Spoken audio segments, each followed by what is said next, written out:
Well, welcome to you all. I'm Ron Nielsen, and oh my God, 20-some years ago, somebody tagged me as Captain Ron from the Kurt Russell movie with Martin Short, so it kind of stuck. But this is my good friend and fellow pilot, Eric. He's still flying. I'm too old. They put me out to pasture a few years ago, and he had the misfortune of getting paired with me. I was the captain, he was the FO, and we became good friends, God, 30 years ago at least now. I don't know even exactly how much that is. Would say hi to the people on Facebook. I do try to broadcast this to Facebook, anybody who's silly enough to try and watch us. And we will be going from here to at about an hour and a half or so. We'll break here and we'll go through security. Y'all got your escort passes, right? Oh, we didn't? Oh, well, we'll get those to you. We'll use those to go through security, and then we'll get on an airplane over here on the D concourse that Southwest is nice enough to let us do. I will not move the airplane. There's usually people that said, no, you won't move it, will you? No, because that would be the last time before I went to jail, because I don't work for them. And anyway. And in back, helping me on the camera there, and a former Fearful Flyer. She's going to come up and tell her story here in a little while. That's Kimberly Sullivan. Sue, you want to come on in? Yeah. Come on in, just make some. I want to interrupt, sorry. Oh, you can't. I'm always interrupting, so make yourself at home. Sue, you met out at the desk. Eric's wife, you met out at the desk, because we were worried that we would have all 75 of you, and then we'd have to auction off the seats. But, we didn't. Let's see. That's everybody. The person you don't see is my ace right-hand man. We call him the Chief Technical Officer and ace First Officer.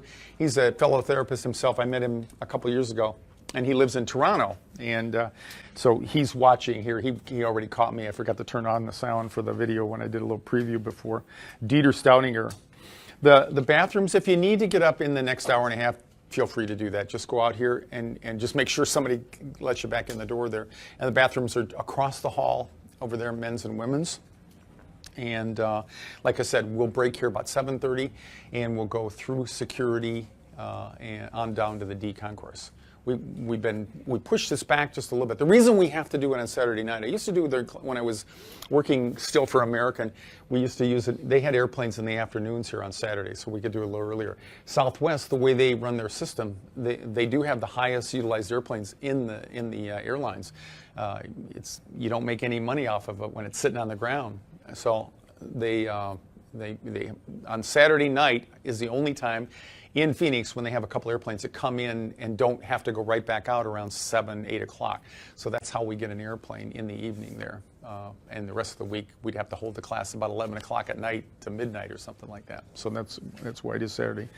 You guys must have worse lives than I do if you're here on a Saturday night. So you need to get like. This is just like a real airline. Yeah. Not because we're evil, because we have big hearts and we overbooked. So I wrote up a bunch of generic vouchers that we were going to give the people if they didn't have seats. But it looks like we got it just about exactly right. So and we tried to cut the leg room down as much as possible to get you right in the mood and get you used to the airline. So, all right. What do I want to do? Let's see. So here we are. Maybe. Come on. Okay, there you go. So fear of flying. So that's something I've been using for a long time. The perception of a life-threatening situation or circumstance or event combined with feelings of helplessness. Can anybody identify with that? Perception, does that mean it's real? Could be. Could be. It's what some part of you is telling you, though. All right? And that tells you that it's in your head. I don't mean that in a negative way or a degrading way, but that's the whole issue with it. Anxiety is the culprit. Fear of flying is really an anxiety disorder, and everybody who doesn't have anxiety, and it's really kind of a growth industry around the world. It's on the increase. It has to do with the way we're wired. I'm going to talk a little bit about that. The class tonight is really just kind of an introduction, if you will, to you all, and we'll show you what we can do to help people go through this if you want to fly and do carry on with us. And then on the airplane, how many of you have issues with feeling closed in, trapped, don't like it when they shut the door? Yeah, look around the room. You see about half. Used to be a little bit lower. More people were more worried about the mechanics of the airplane. Something, yeah, and everything. Nah, I'm okay with that. And I challenge people. I say, if you're okay with that, how come you don't want me to shut the door? No, I get claustrophobia, so you don't even have to shut the door. Right. Okay. Yeah. But that does represent a pretty sizable bunch of the class there. And it's well, we'll talk about what some of those things are. And it's life-threatening. That's the perception you have. And for those of you who can't make that direct connection, like something would go wrong in the airplane that would actually kill me, because probably about half of you are in that category. You're not really worried about dying. I say to you, you're the ones that would rather die as opposed to sit there in that agony, right? Because it's just so stinking miserable to do that. And that's what this young woman's issue was last night. She wasn't so worried about the plane crash or anything. She didn't like turbulence. And how many of you don't like turbulence? Yeah, that's our big drawing card. And then some of you take off, and then the others fall into that claustrophobic area. Some of you have both, and it doesn't matter. There's kind of two pathways to anxiety, but they both suck, because they both involve that. And here's the real clincher: feelings of helplessness, and that's basically a control issue. Right? We need control as human beings. We need to believe, even though it's mostly an illusion, that we have control over a lot of our life. We need to feel like we have some control over our own destinies. That's why we don't run out into traffic. That's why we wear our seatbelts and take other precautions. But the feelings of helplessness on an airplane, and you got to trust people. I mean, you got to trust us, I'm not sure I'd trust us, would you? Yeah. If they really knew us, yeah. And we always joke as pilots, the more you fly up front, the less you want to ride in the back. But that's just kidding. We're just kidding. But here's the bottom line here. The pain in your brain is not about the plane. What you feel and the anxiety you feel is not about the airplane. Fear and anxiety. Fear plays a role in our lives because we're wired to be fearful. And it's instinctive. It came from our ancestors literally hundreds of thousands of years ago. And without that, we wouldn't be who we are. So you don't want to give up fear. And for that matter, you don't want to fly with a pilot who has no fear, right? He'll kill you, right? He'll be taking risks. So, and that's one of the things you want to remember. We're always the first ones to the scene of the accident. Get it? Okay. So we're really invested in the outcome of that flight, in the safety of that flight. But when you're sitting back there and you're stewing in your juices and it's turbulent and all that, that doesn't come immediately apparent. That's why I always recommend, and this is one of the strategies that I recommend first and foremost, is identify yourself as someone who's nervous about flying when you fly. Introduce yourself to the gate agent.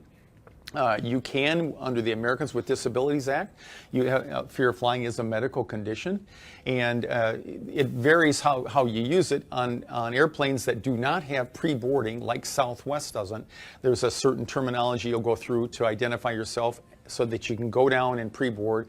And when you do that, two reasons. One, I'd like you to have more time and not be jostled around in the jetway and starting and stopping and all that. And the jetway actually moves, and that freaks people out once in a while, because you put 185 people on an airplane, it weighs a little bit more, and so the airplane settles a little bit. And so when the jetway notices that, so you don't have a big step getting into the airplane, it'll ka-chunk once in a while, and that shakes people up as well. But anyway, so one of the things you want to do is identify yourself. You say, "Hi, my name's Ron. I'm a little nervous about flying," to the gate agent. And you don't say that to the gate agent. You say that to the flight attendant that greets you. "And I'd like to meet the pilots." Okay? And some people don't think you can meet the pilots with all the security, but that's not true. I think El Al, the Israeli airline, is the only one where you probably wouldn't get to meet the pilots. But most of the other airlines in the world, they're going to try to accommodate you. And when you go up there, what do you say to those guys or those gals? You say, "Hi, my name's Ron. I'm a little nervous about flying. Anything you can tell me about the flight today, I'd appreciate." Okay? And that's whether now or when I'm been back during flight. Okay?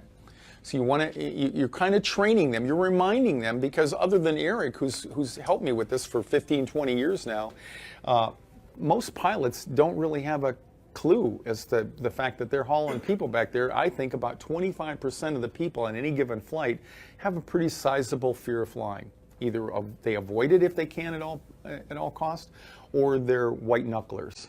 You've probably experienced that sometime. All right. The real goal whoops, went backwards. The real goal is to change the way you think about flying. Think about it. I'm here or sitting on the airplane next to you. You're sitting next to me. What's the difference between what we're thinking if you're nervous about flying or afraid to fly and I'm not? What am I thinking about? Anything else but. Usually what I'm going to eat when I get to the next airport, okay? Because that's just what we do. Yeah, and what are you thinking about? Everything that has been going on Yeah. in the plane right now. What if, and then fill in the blank with the most disastrous things that you can think of, okay? Yeah, so that's the big difference. So if you think about this pathway through the woods here, and this has to do with the fact that what we know about neuroscience today is that we really can retrain our brain. We've always been able to do that, but it wasn't as obvious. If you learn how to use a computer, if you ate breakfast this morning, you changed your brain in some way, okay? But we don't think about it in what I think abstract or soft terms, right? We don't think so much about changing the way I think, but that's really what you need to do.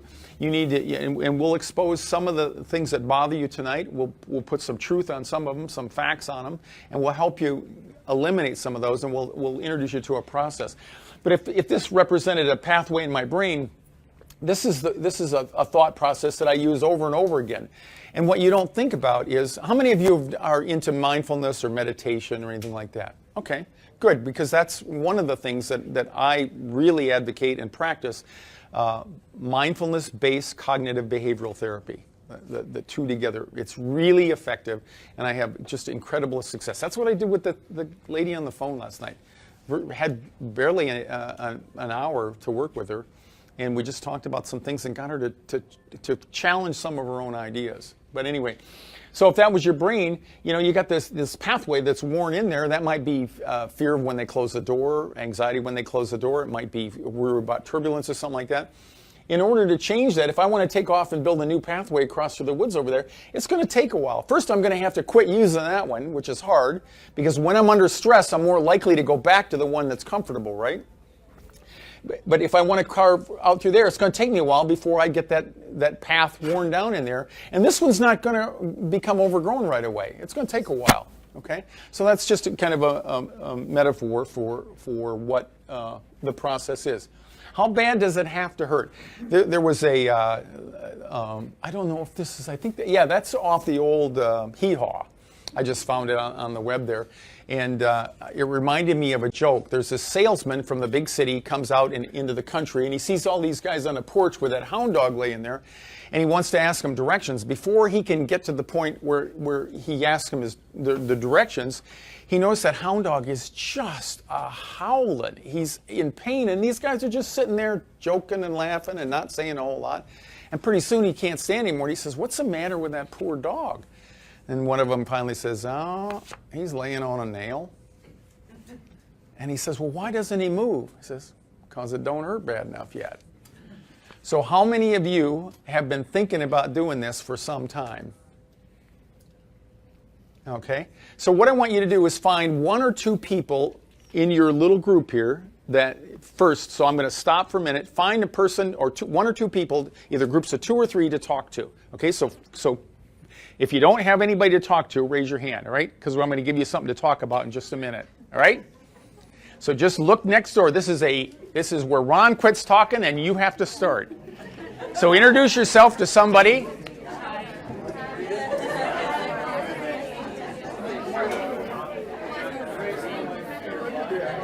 All right. Okay. Who does not have a group? Anybody doesn't have a group? Okay, cool.